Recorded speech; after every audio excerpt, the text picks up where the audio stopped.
Hey everyone, I'm Jet from All Day the Geek Way. I hope you're enjoying your day the Geek Way as you should every day. I want to talk about Shang-Chi and the Legend of the Ten Rings. Or Shang-Chi? I don't know how to properly pronounce it, so I'm going to do the bastardized American version. Shang-Chi and the Legend of the Ten Rings. Overall, I thought the movie was good.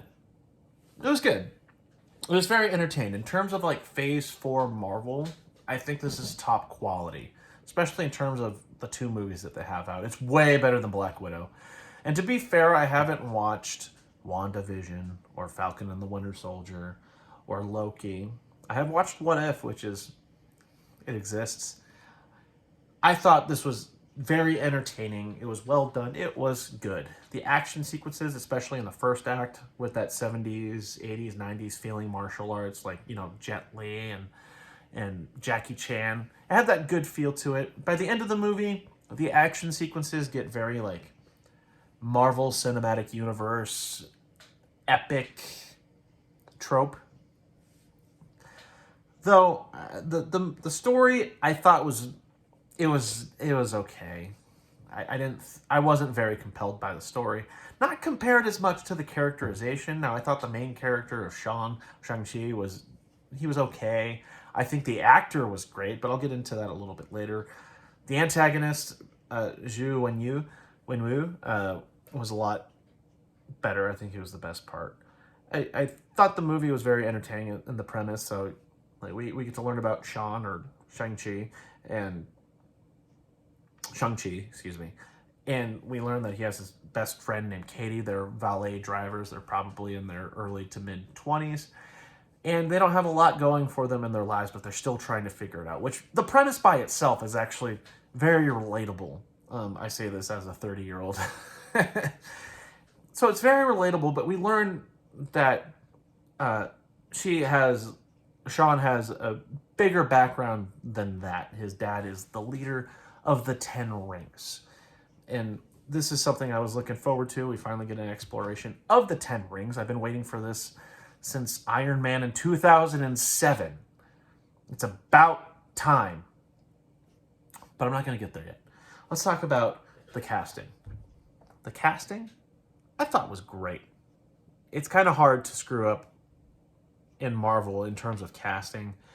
I thought everyone was very well cast. This is no surprise. Like, you could probably go through every Marvel movie review and go through every single reviewer, and they'll be like, the cast was great. This is nothing new. Simu Liu as Shang-Chi. Shang-Chi was awesome. However, I don't think the character of Shang-Chi was all that compelling in comparison, but I'll get to that later. Awkwafina as Katie. Her comedic timing is just phenomenal. And they don't press too hard on it. They don't edit too hard to where it's just like, yeah, we're gonna beat this joke into the ground. It's just like, here's a joke. Is it gonna continue? Oh, they're actually moving on. This is weird. And you have Meng'er Zhang. I'm sorry, some of these names I cannot pronounce correctly, and I do apologize. Like, I need to learn more of this. As Xialing. Unfortunately, while she is a great actress, the character was very much shadowed by Shang-Chi, excuse me, Shang-Chi. And where she had great character potential, it was kind of put in the background. Now, at the ending of it, they allude to maybe putting her in the foreground in the future, which is totally cool. Like, I thought the concept of the character was great, and I think the actress didn't get her due diligence, to be honest. My favorite part of the movie is from Tony Leung, who played Zhu Wenwu, and best character, best character in the movie by far and away. He's the primary antagonist in the movie, or at least he's the most well-known antagonist in the movie. He's a direct opposition to our main character. I think Tony Leung did an excellent job in making the character compelling. This is the character who is the Mandarin. Now, if you've heard that name, it's probably from Iron Man 3 when you had Ben Kingsley playing Trevor Slattery. Trevor Slattery, he's posing as a terrorist. It turns out he's an actor. It's the like, they'll never see me coming. Like, that was epic in the Iron Man 3 trailer. Unfortunately, the execution of the Mandarin is not well done in Iron Man 3. And take this from me. I'm a die-hard Iron Man fan. I'm a die-hard Iron Man fan. And I did not like Iron Man 3 as an Iron Man fan. As a moviegoer, yeah, it was pretty entertaining. But point being, this is the depiction of the Mandarin that I think, at least kind of post hoc justifying, I guess you can say, this is like the Mandarin I've wanted to see on screen. Because in terms of Marvel Comics, Iron Man's rival is the Mandarin. You have Obadiah Stane as well, and you have a bunch of Iron Man's rogue gallery. But a proper depiction of the Mandarin hadn't been seen until now, which sucks because he wasn't saved for Iron Man. But in terms of the character himself, where we have the typical Marvel Cinematic Universe villain, where it's just like, villain of the week, you have this guy and we have to stop it. He stopped. You kind of forgot who he is, unless he's Thanos or Loki. He is one of the more memorable villains in this movie. He has a motivation, and not to mention, he's not presented as someone who's just like, I am a villain. I need to take over the world, universe, galaxy. He's just a guy who was just like, yeah, I did things in the past. I've been around for 1,000 years. And then I fell in love. I learned to love my wife. And I love my family. But I had that taken from me. And here's how I adapt to it from there. And I thought, like, it offered a third dimension to the character. He's not 2D, he's 3D. And I really enjoyed him as a villain. And also his action sequences, the use of the 10 rings, pretty awesome. And it's a good depiction from comics into a cinematic universe. Now, in the comics, the Mandarin has 10 rings, like literal rings that have different abilities, and they're alien technology, and it wouldn't adapt really well, but we also can assume that this is alien technology in the movies, but they can adapt it pretty well, and especially as they put ring on ring action. Now, moving on, there's another character who's a supporting character. I want to talk about him when I get to my spoiler section. That is not now. Continuing on, though, for non-spoiler purposes, the action sequences were awesome. Especially the beginning in the bus. I was hooked in. I thought it was out of nowhere, and it was meant to be out of nowhere, to be fair to the movie. I'm not going to be super critical of it. We have freaking Razor Fist on the bus and a bunch of the 10 rings ambushing Katie and Shang-Chi, and we get to learn he's not like some boring dude with a friend. He actually has kind of a contrived past. And Katie happens to be in the middle of it. And I thought that bus sequence, the way it was choreographed, was incredibly fun. However, one thing that bothered me, this is very nitpicky, is when they broke the window and Shang-Chi is outside of the window grabbing on, and like the glass hasn't cut his hand. Like, come on! The glass broke. It's not going to completely like wear away. He's grabbing onto the window. Like, his fingers should be cut. But that's such a nitpick. I understand that. And we get a little bit later to where they actually go to China, and there's an underground fighting rink, and it turns out it's owned by his sister. So we learn about his relationship with his sister. I thought the action sequence, especially with the masked dude, was awesome because it actually tied into his past and brought it into the present, and how his past actually still is prevalent to the present. However, with the story with the masked dude, who's like not a nice guy, it doesn't go anywhere in the film. It's just like, oh, this happened. All right, moving on.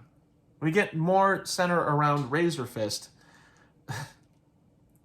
I can't say Razor Fist without laughing because I think of a YouTuber named Razor Fist who cracks me up in the most ironic sense. But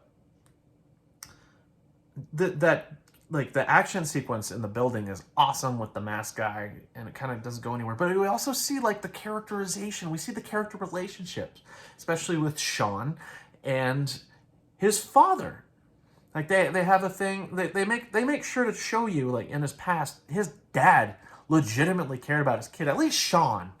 There's a little bit of a discrepancy between like him and his daughter, not Sean, but the Mandarin and his daughter, but with Sean in particular, like they have sequences where every time they meet up, like they press their heads together, kind of symbolizing like I care about you incredibly. He does that with his wife. So there's the relationship that's built within the movie that I really appreciated, but I don't think it was explored entirely. And I say that in the sense of some of the motivations of the main character I don't understand. I understand the motivations of the Mandarin, but not so much with Shang-Chi, as nearly as much. And it's very unfortunate.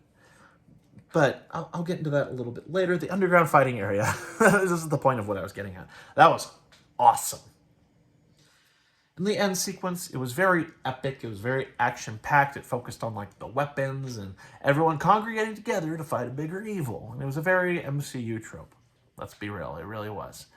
It wasn't bad per se, but it was just like, yeah, it's expected at this point. In terms of the CGI, it's kind of distracting. I'm not going to lie. The CGI was fairly distracting. There was a lot of cool sequences, but it seemed like this movie relied a lot on CGI, whether it was the bamboo forest, which is understandable, I guess. But some of like the animals were very distracting. Not to mention just the water effects. And like the creatures, I understand there's a need for CGI, and CGI is not going to be perfected anytime soon. I get it. But there are times where you can watch a movie and you can say, like, that's not really distracting. This movie, I was distracted a lot because of the CGI. And that's not a good sign, in my opinion. For me, I have to speak only for myself. I think the CGI could have been placed a little bit better. They could have done a little bit better in terms of scenery. It's very nitpicky because I'm not a CGI expert. I'm not an animation expert. I like to think I am, but I'm really nowhere close. So the CGI wasn't bad. It was fluid, but it was also distracting. So those are my non-spoiler thoughts at the moment. I'm going to get into spoiler territory. I want to talk about Ben Kingsley. Ben Kingsley as Trevor Slattery. So I was in the movie with my significant other, and I literally laughed out loud when his character made an appearance because I'm like, I know who it is. It's Ben Kingsley. Because it's a callback to Iron Man 3. And this is why I laugh so hard, is because Iron Man 3 didn't do justice to the Mandarin. And I think this movie, I think it's self-aware. I could be incorrect, but it feels like it's self-aware. It's just like, yeah, I posed as someone who called themselves the Mandarin, but, I didn't realize I was taking character while I was put in prison. But then I was broken out by ninjas, and here I am, even though I'm supposed to die. And it was very humorous. I love Ben Kingsley as an actor. I think they expanded a little bit more on the Trevor character, even though I wish the Trevor character was the Mandarin in Iron Man 3, but I like this Mandarin too. Because I know after Iron Man 3, they're like, yeah, I haven't seen the last of the Mandarin. That made me happy. Because the Mandarin in Iron Man 3, no. He says he's the Mandarin. That's not the Mandarin. But I also wonder, so they eventually like get a hold of an animal that doesn't have a face, which I shouldn't mention because then the animal is very sensitive. But they go into, well, even before they escape the prison area, they just kind of happen to stumble upon Ben Kingsley's character. It turns out their cells are connected, but everything is unlocked, and the walls, the underground walls, you could just kick through the walls. It seems like this fortress is very penetrable. And it's very plot convenient. And that bothers me. But it's not the worst thing in the world. Like, I can let it go. But then they get with Ben Kingsley and spiritual creature without a face, and they go into the forest, and they establish, like, once a year this forest, it'll make a maze, and you can only go through it that year. And they drive a car through the forest conveniently at the speed that a car probably going 80 miles per hour can move. Like, can a person back in the day navigate through the forest once a year? Do they have to run at 80 miles per hour? Do you have to have a vehicle that can go that fast? Even though the society has existed for ages and ages and ages. As I'm assuming is established because they established that that's an ancient ancestry. So that really bothered me too. However, when they get past the forest part and they just kind of break through the bamboo, which I'm wondering if they could have done the entire time. Could they have flown over the forest? Like, if this is depicted in the real world and like, it's impossible to get into, but there's like mountains that you can probably fly over or just kind of like paraglide into. Like, is that a possibility, or is this meant to be kind of in another realm? 'Cause I know it's like, from what I interpreted, and I could be wrong, and feel free to correct me in the comments below. I don't mind. It felt like it's something in the real world, and they have to fight off against kind of a demonic presence in another world. I was kind of confused, but at the same time, there's dragons, there's dragon scale weapons, there's mythical creatures, but you could drive cars through it. I'm being very nitpicky, I understand that. This really bothered me though, and it's a lot of it I didn't understand. Also, when they were driving to the forest, when they were escaping from the prison, a bunch of those ninja dudes, they broke the windows of the car, but then they get into the forest and the windows are repaired and they go through a waterfall and the windows are perfect, no water gets into the car. Is this a continuity error? It's not a big deal. Not anything I'm bitching about is not a big deal. But, like, it kind of bothered me. My significant other and I were just like, those windows were broken, but now they look repaired. We'll continue from here, I guess. In terms of action sequences, I thought the ending sequence and the use of camera angles, actually use of camera angles throughout the whole movie, they use a bunch of wide shots. So when they're going and towering the building and there's a bunch of the martial arts sequences going on, they use a bunch of wide shots. So it's not like it's not hyper focused on everything going on. And I think it was a good visual to understand the scope of everything going on, especially you're in a super tall building and there's just people fighting each other in the building and being thrown off. I thought that was wonderful. And also, the camera work when Shang-Chi is hopping on the dragon in the water to fight, like, what is the main antagonist, which is like Super Demon Dragon Soul Sucker. I don't actually know who it is. I should have looked that up before I did the review, but here we are. Like, there was a lot of good camera work. We got a scale of power. I love the fight between Shang-Chi and his dad when his dad's trying to open the tower, and you could see that Shang-Chi is getting the ring, so there's a ring on ring fight. And there was one point where I thought it was like, it's gonna get like Dragon Ball Street Fighter. And there was like, you see Shang-Chi, he kind of he's preparing like what looks like a Kamehameha in the form of a Hadouken, but he just kind of lets it go. And I'm like, are we gonna see a Hadouken? Because my significant other's just like, Hadouken his ass. And it didn't happen, but I thought that fight sequence was a lot of fun. I didn't understand Shang-Chi being like, I have to kill my father. Like, why do you have to kill him? Why don't you just stop him? Why are you just like, I have to kill my father? Even though he has a noble objective, I understand his objective. He made it quite clear that he wants to get my mom back, but I have to kill him. Even though I have a close relationship with him, I did everything I wanted to do to appeal to my dad. I have to kill him. And that I don't understand. I don't get it. I don't think it was well established and being like, yeah, you know what? My dad turned out to be a terrible person. He's been killing a bunch of people. He wanted me to kill all these people. He wanted me to kill the people that the audience doesn't know actually killed my mom. But I need to kill my dad. And I was like, why? I don't understand why. Just subdue him.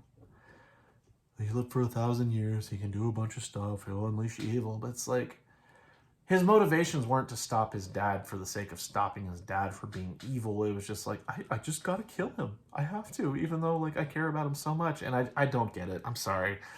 Put in the comments below. I might be missing something. It wasn't very compelling for me.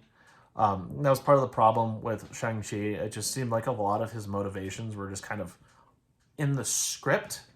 Like, I don't know if you were watching the movie, but like the script was in the background and he was reading it and he was just like, oh, I need to feel this way. I'm kidding, by the way, that didn't actually happen. It just feels like a lot of this was purposely scripted and it had to go by the script, but it wasn't natural. These character developments and these character relations didn't seem quite as natural as they could compared to the Mandarin. I love the Mandarin, like, family man. He had a loving wife. He got screwed over. He wants to get his wife back. And here we go from there. But I should probably stop the video here. I'll just continue ranting. I'd give this probably a solid 7 out of 10. Between a 6.5 and a 7.5. It was good. It was good. It was entertaining, but it wasn't perfect. think it's a step in a better direction, and it has a different feel compared to the contemporary Marvel Cinematic Universe feel, but it could have been better. And that said, I would pay to watch this movie again if given the choice. I don't think I'd watch it a third time in theaters, but I'd watch it a second time. How about that?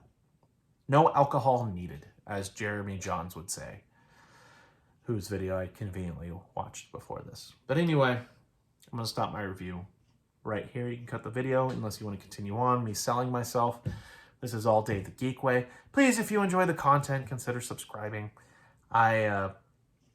I'm trying to reach 100 subscribers. I don't have a certain point in time, but it would be awesome to get to. It really would. I want to talk more about these reviews, talk about the ideas, especially in geekdom. It's incredibly fun. Give this video a like and let me know below. What did you think of this movie? Was it good? Was it bad? What bothered you? Be sure to let everyone else know if there's potential spoilers. Like, what bothered you? What was good? What praises do you give? I want to know your thoughts. Get a conversation going. I appreciate that so much. And if you made it this far in the video, you're awesome. I appreciate it. I don't care if you did it in 1.5 or twice the speed. Anything is greatly appreciated. It sincerely is. What I was going to say at the beginning of the video, so I don't know if it's pronounced Shang-Chi. I don't know tonal languages well at all. So the most of a language I know is like German. I know German a little bit. Even less than that, I know Japanese. And even less than that, the tonal language that I've been learning is Lao. And I think I only know 4 phrases in Lao. I know how to say, white person, do you want more? Thank you very much. And the spicier, the better. So you got Con Kao, Si Awik Ba, Kop Jai Lalai, and Bo Pepo Sat, respectively. So, and even then, I probably didn't say it right. I'm sure there's someone watching it just being like, dog, stop talking. I agree. The point is, I apologize if I butchered any of the pronunciations for this movie. I probably butchered a bunch of pronunciations in this segment over here.